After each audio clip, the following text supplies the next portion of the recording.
Hello, and welcome to ServiceNow's introductory overview of our brand new product, Asset Audit Response. We've had the opportunity to engage with various customers and industry practitioners and have heard several common themes. Audits require that you prove your organization have a complete and accurate inventory of all of your assets, along with the associated risk of those assets based on lifecycle information. From conversations with these customers, this is often a reactive process that requires multiple teams to provide evidence, which becomes a firefighting exercise for those teams.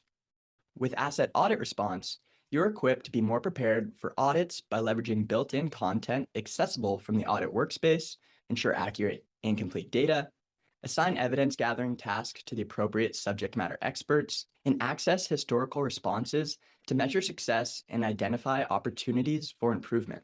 The Asset Audit Response is a workflow within ITAM for financial services. Let's jump into the platform and see it in action. Thanks, Jack. We'll start off the demo within the audit workspace with our compliance manager, Mia Davis. Mia's institution is anticipating an FFIEC audit in the upcoming months, so she's taken the initiative by creating an audit engagement so that she can begin requesting evidence that she needs to be able to show their compliance with the FFIEC control objectives. Today, she's requesting evidence from the asset management team on their hardware asset disposal practices.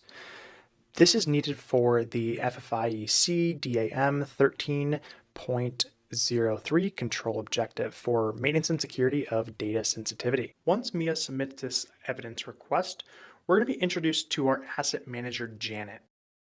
Janet's going to be kicking off her day by opening up the asset governance workspace, where she notices that there's been a new asset evidence task assigned to her. In this task, Janet is able to reference all the relevant audit details, instructions, and decides to go forward and accept this task. After accepting, Janet is now able to kick off the evidence collection process by creating the relevant evidence records and assigning them to the appropriate asset team members. Each evidence record corresponds with a set of supporting information or data, in this case, the hardware disposal workflow, that the asset manager wants to collect and submit for the evidence request. You'll notice that Janet has multiple types of evidence that she can choose from, such as attachments or URLs, and can even use pre-built reports and data visualizations that are already existing inside the platform. In this case, Janet decided to attach the flow designer diagram of the hardware asset disposal flow and save the record. As Janet adds in more asset evidence into this engagement, she can also start creating some evidence remediation rules to help identify any gaps discovered during the evidence collection process. So for the use case of ensuring that our hardware disposal data is accurate,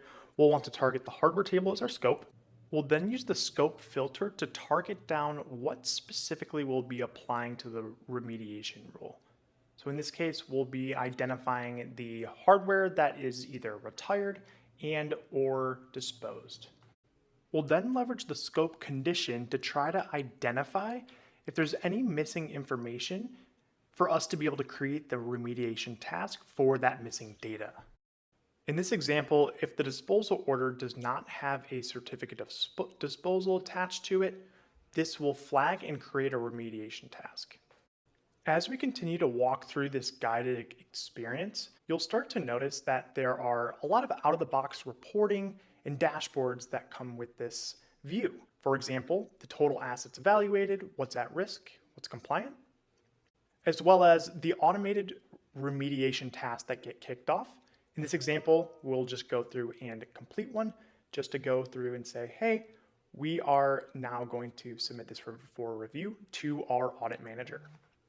After submitting our evidence, we can head back to the asset governance homepage to be able to notice that the graphs up in the middle here have all been updated. And as an asset manager, this is massive for Janet, as she is oftentimes finding herself looking around for this real-time information around asset evidence and remediation tasks, streamlining that communication to help modernize the delivery of your audit findings.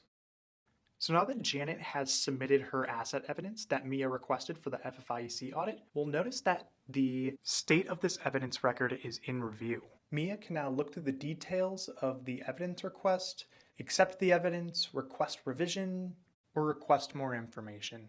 And assuming that Janet has met Mia's requirements for this FFIEC audit, she can go ahead and accept this evidence. I wanted to flash these 7 questions up for you all to take a step back and think about your current audit and compliance processes. In partnership with ServiceNow's Risk BU, we're excited to share a dedicated product to provide a more efficient, connected, and streamlined approach to meeting asset audit requirements. ServiceNow is very excited to help financial institutions of all shapes and sizes, no matter what stage they're at in their asset journey. If you have any further questions, please reach out to your ServiceNow account executive or go to servicenow.com. Thank you.